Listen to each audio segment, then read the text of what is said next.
Assalamualaikum warahmatullahi wabarakatuh. Selamat pagi anak-anak. Sebelum memulai pembelajaran pada pagi hari ini, Ibu akan memulai dengan doa terlebih dahulu. Berdoa mulai. Berdoa selesai. Langsung saja selanjutnya Ibu mengecek kehadiran kalian. Baik, nampaknya sudah hadir semua. Selanjutnya Ibu minta kalian cek kebersihan terlebih dahulu. Bagaimana kabar kalian pada pagi hari ini? Oke, baik. Agar lebih semangat, mari menyanyikan lagu nasional Ibu Pertiwi. Ku lihat Ibu Pertiwi sedang bersusah hati. Air matamu berlinang, mas intanmu terkenang.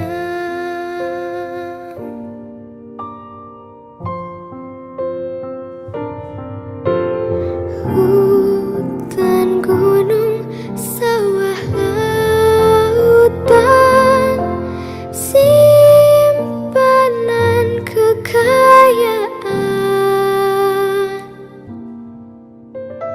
Kini ibu sedang susah, merintih dan berdoa. Masih ingat nggak sih, minggu lalu kita telah mempelajari tentang apa? Ya, benar sekali. Kita telah mempelajari teori masuknya Hindu ke dalam Indonesia. Yang diantaranya terdapat 4. Yang pertama yakni teori Ksatria, kemudian teori Brahmana, teori Waisya, dan teori arus balik. Langsung saja agar pembelajaran tetap nyaman dan tetap konsentrasi, ikuti Ibu apabila Ibu berkata, dam daram dam. Kalian menjawab dengan tepuk dam, begitu ya. Pada pagi hari ini kita akan mempelajari materi mengenai kerajaan Hindu-Buddha di Indonesia dan peninggalannya. Yang pertama, kalian tahu nggak sih candi-candi yang ada di Indonesia? Siapa yang pernah ke candi? Oke, ke candi mana? Kebanyakan dari kalian sudah pernah ke candi. Lalu ketika di candi, apa yang kalian temui di sana? Oke, prasasti. Kemudian apa lagi? Arca, patung. Tujuan pembelajaran pada pagi hari ini yakni diharapkan kalian mampu mengetahui candi-candi Hindu-Buddha yang ada di Indonesia, mampu mengetahui perbedaan apa saja, bagaimana candi Hindu, bagaimana candi Buddha, dan mampu mengetahui kerajaan-kerajaan yang ada di Indonesia, serta mampu mengidentifikasi beberapa peninggalan Hindu-Buddha yang ada di Indonesia. Langsung saja masuk kepada materi yang pertama, yaitu ada Kerajaan Kutai yang tertua di Nusantara.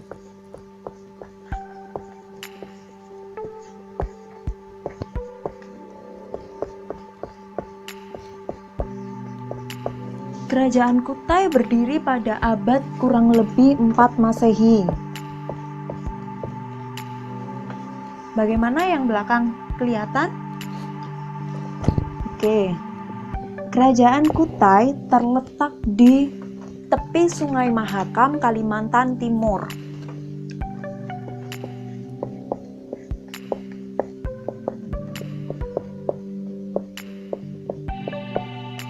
Terdapat 3 tokoh raja yang pernah memerintah di Kerajaan Kutai. Di antaranya yaitu Pudungga,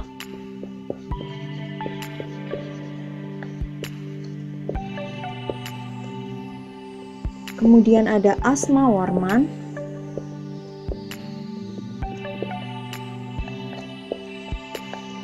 kemudian ada Mulawarman.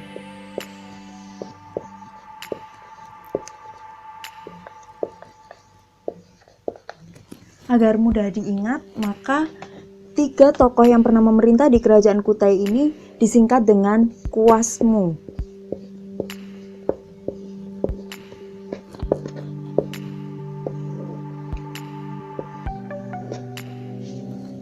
Selanjutnya ada Kerajaan Tarumanegara.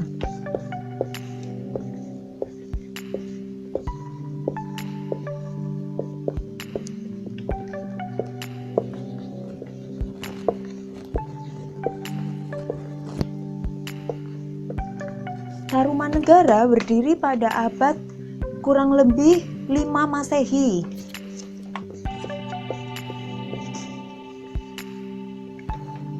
Kerajaan ini berlokasi di Jawa Barat.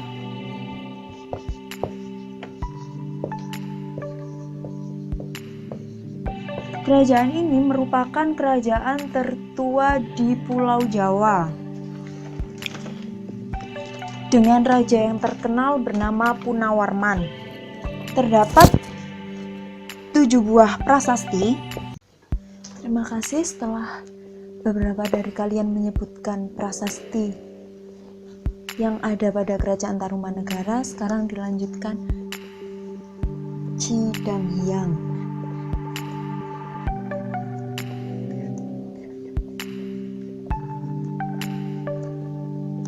Pasir Awi,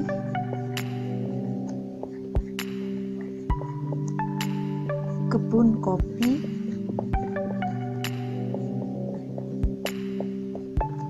dan prasasti Tugu.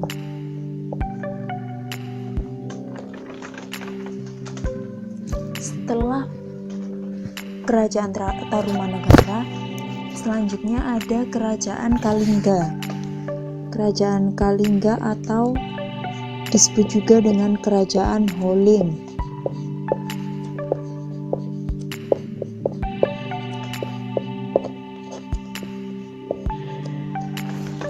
Di sini 7 prasasti pada Kerajaan Tarumanegara. Agar lebih mudah maka disingkat dengan Cici Pake Tujamu. Lanjut, Kerajaan Kalingga atau Kerajaan Holin. Letaknya belum diketahui. Berdiri pada abad 6 Masehi.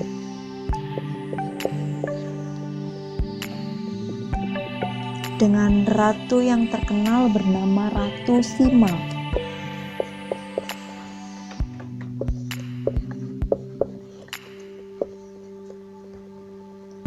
Peninggalan pada masa Kerajaan Kalingga atau Holin, terdapat catatan-catatan.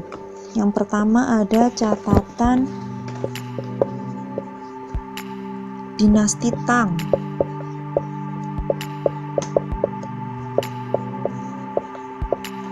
Kemudian ada yang tahu mungkin catatan apa lagi pada masa Kerajaan Kalingga? Benar sekali, catatan Itsing.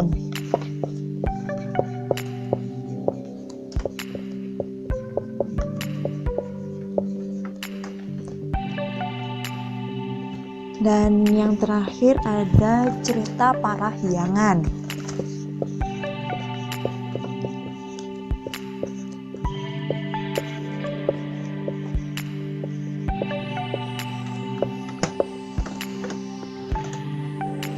Selanjutnya, yang keempat terdapat Kerajaan Sriwijaya, yang merupakan kerajaan maritim terbesar di Nusantara. Ia juga merupakan sebagai kerajaan yang mampu melatih sebagai wadah pelatihan atau pusat belajar agama Buddha.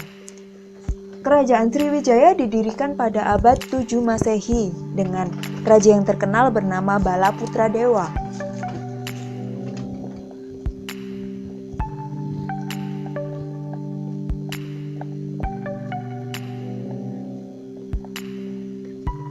Pada saat kerajaan ini dipimpin oleh Balaputradewa, Sriwijaya mampu menguasai hampir setengah dari Nusantara.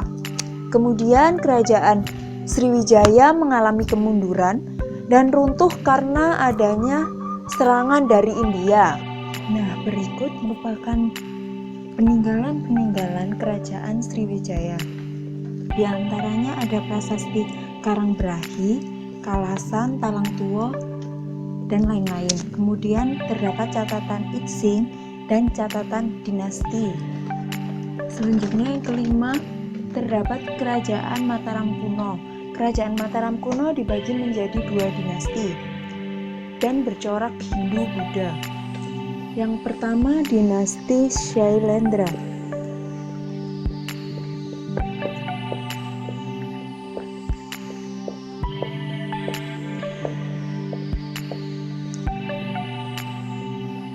Dan yang kedua terdapat dinasti Sanjaya.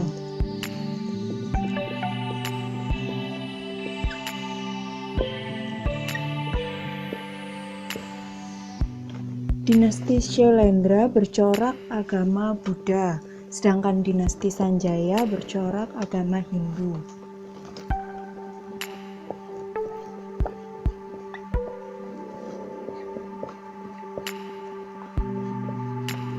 Kerajaan Mataram kuno berdiri pada abad 8 Masehi yang berlokasi di Jawa Tengah.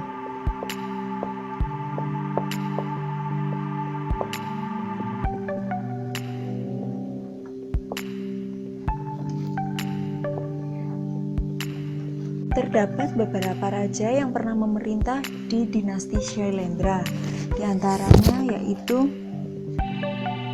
Samaratungga,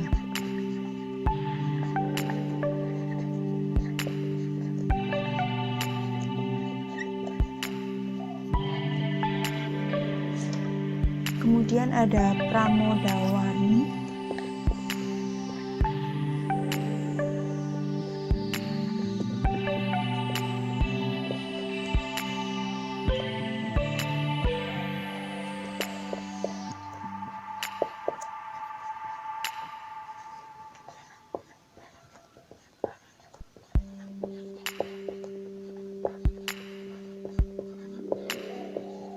dan Balaputra Dewa. Sedangkan pada dinasti Sanjaya terdapat Rakai Mataram,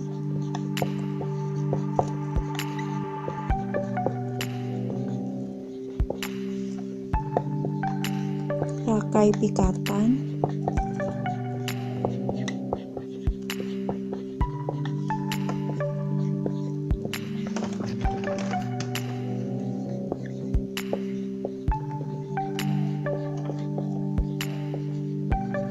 Dia Balitung, dan yang terakhir Dia Wawa.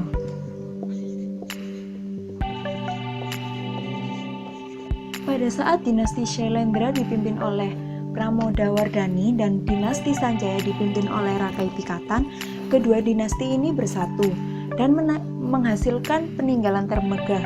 Pada dinasti Shailendra terdapat peninggalan yakni Candi Borobudur.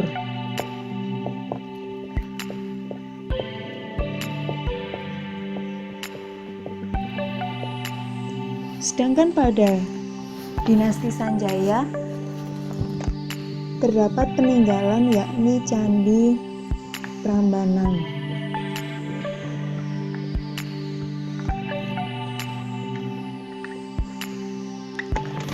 Dan pada masa kerajaan Mataram kuno terdapat beberapa prasasti yang ditemukan yakni Prasasti Nalanda, Prasasti Canggal, dan Prasasti Balitung. Kemudian terdapat juga cerita Parahyangan. Kerajaan Mataram kuno berakhir karena adanya bencana alam sehingga mengalami keruntuhan. Setelah kerajaan Mataram kuno mengalami kemunduran, pada abad ke-9 muncul kerajaan yang bernama Kerajaan Medang Kamulan.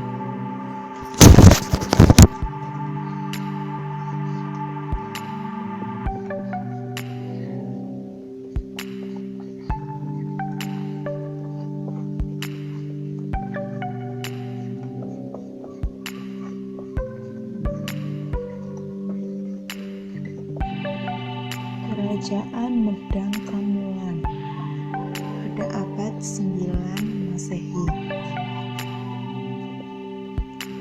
Kerajaan ini sebagai kelanjutan dari Kerajaan Mataram kuno dinasti Sanjaya.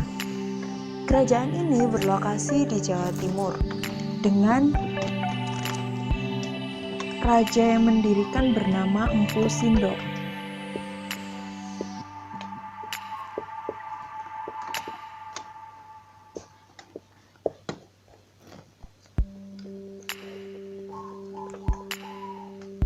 Kerajaan ini memunculkan dinasti baru yang bernama Dinasti Isanawangsa.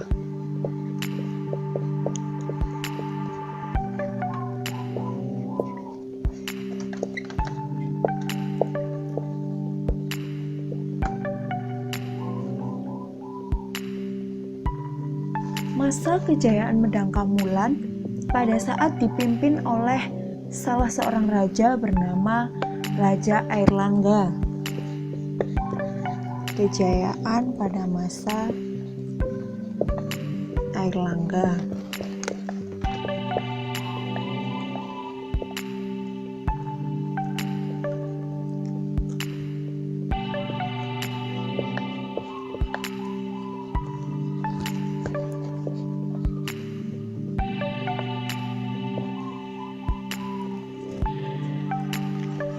Adanya kerajaan Medangkamulan dibuktikan dengan peninggalan yang berupa prasasti, yakni prasasti yang bernama Mantiasih,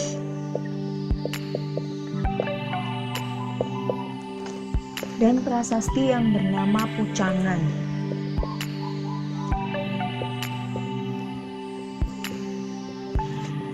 Selanjutnya terdapat Kerajaan Kediri.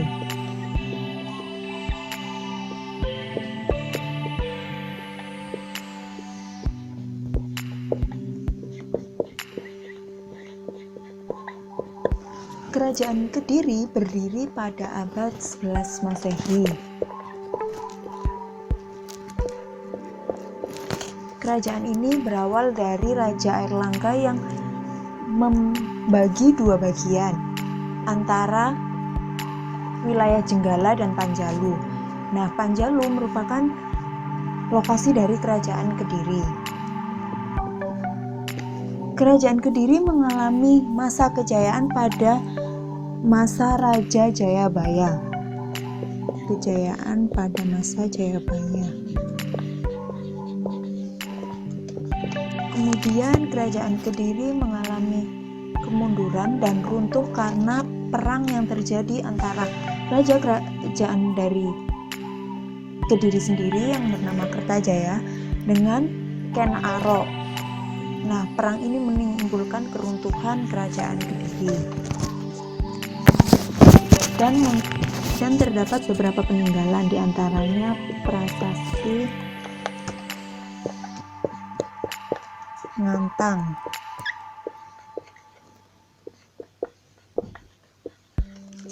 Kemudian terdapat prasasti Kamulan.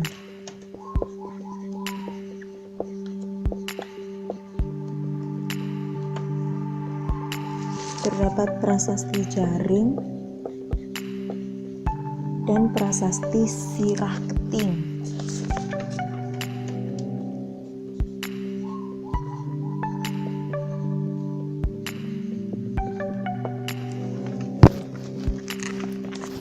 Setelah Kerajaan Kediri, yang ke-8 terdapat Kerajaan Singosari.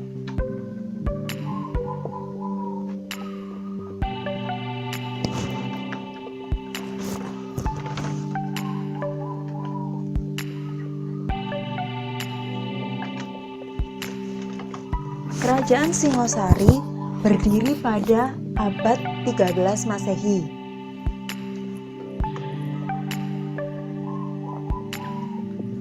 Yang didirikan oleh Raja Ken Arok dengan membuat dinasti baru yang bernama Girindawangsa.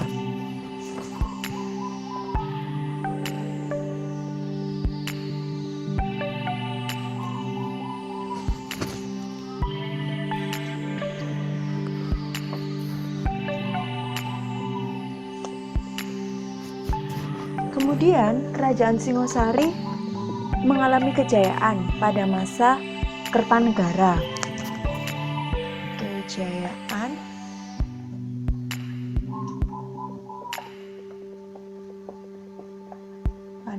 masa Kertanegara.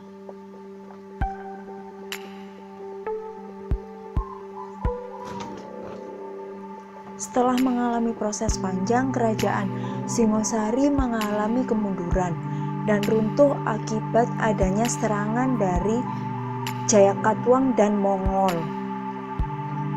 Kemudian muncul peninggalan berupa kitab Pararaton,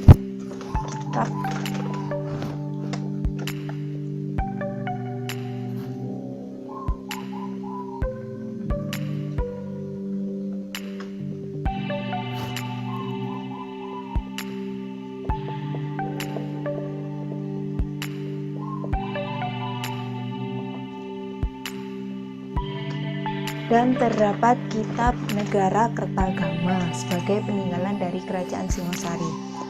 Kemudian selanjutnya terdapat kerajaan Majapahit.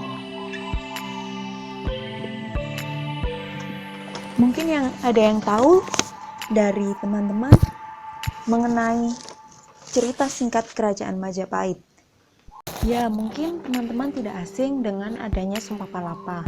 Betul sekali, Sumpah Palapa sebagai bukti adanya kerajaan Majapahit yang pernah diucapkan oleh Patih Gajah Mada. Nah, kerajaan Majapahit didirikan oleh salah seorang tokoh keturunan kerajaan Singosari, yakni Raden Wijaya.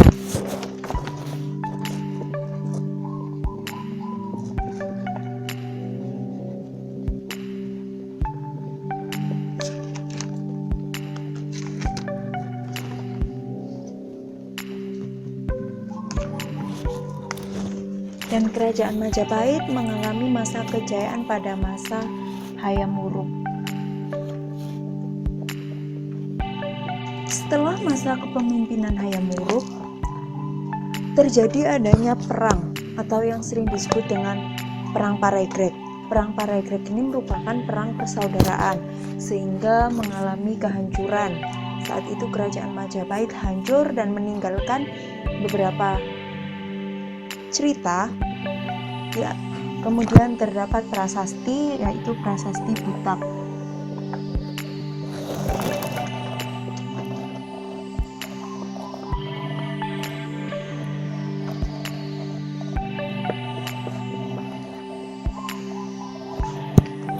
Kemudian terdapat kitab dan kidung.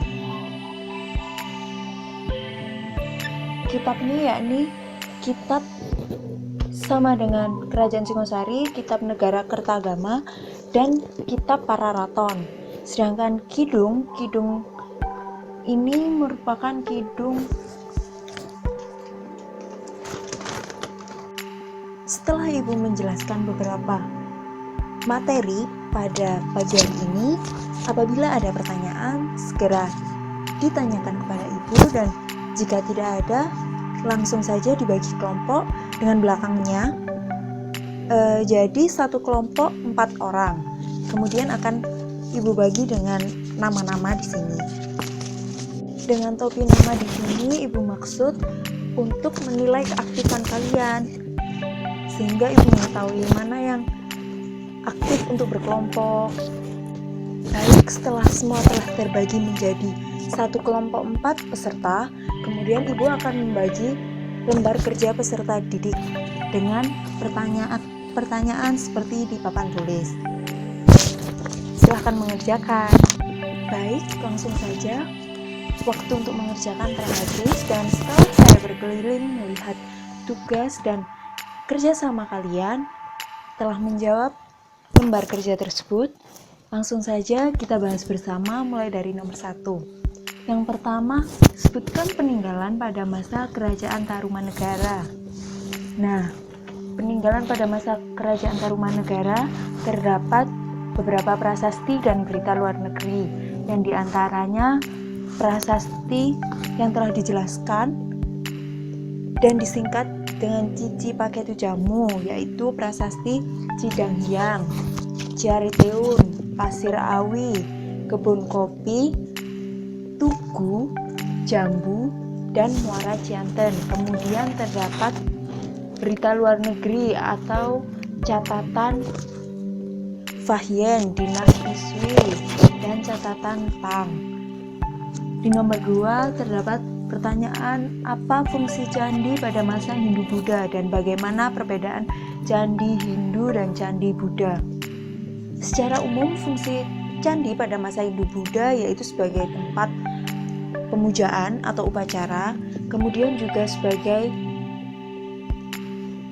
kubur abu para raja. Sedangkan perbedaan candi Hindu dan candi Buddha yang paling menonjol yaitu pada bentuk bangunan. Candi Hindu berbentuk ramping dan tinggi, sedangkan candi Buddha melebar. Selanjutnya nomor 3, pertanyaannya yakni jelaskan yang kamu ketahui dari Yupa dan Prasasti. Yupa merupakan monumen batu pada masa kerajaan Kutai, sedangkan Prasasti merupakan piagam atau dokumen yang ditulis pada batu, dinding, atau keramik permukaan yang bersifat keras. Nomor 4, pertanyaannya jelaskan secara singkat mengenai kerajaan Mataram kuno. Seperti yang telah saya jelaskan tadi, Mataram kuno terbagi menjadi 2 dinasti, dinasti Sanjaya dan dinasti Shailendra, yang mana dinasti Shailendra merupakan corak agama Buddha, sedangkan dinasti Sanjaya bercorak agama Hindu. Dan keduanya memiliki peninggalan termegah, yakni Candi Borobudur dan Candi Prambanan. Kemudian nomor 5, apa isi Sumpah Palapa yang diucapkan oleh Patih Gajah Mada? Isi Sumpah Palapa yang diucapkan oleh Patih Gajah Mada yakni, setelah Nusantara tunduk, saya akan beristirahat. Dan itu merupakan cita-cita Patih Gajah Mada untuk menguasai Nusantara. Baik, setelah membahas 5 pertanyaan yang ada pada papan tulis, selanjutnya akan saya simpulkan bahwa dari banyaknya materi yang telah saya sampaikan pada pagi hari ini, dapat kita ketahui terdapat kerajaan Hindu-Buddha yang berbagai macam dan tersebar di Nusantara. Di antaranya kerajaan Kutai yang tertua di Indonesia, kemudian kerajaan Tarumanegara yang tertua di Pulau Jawa, kemudian terdapat kerajaan Sriwijaya, kerajaan Mataram kuno, dan kerajaan-kerajaan lain.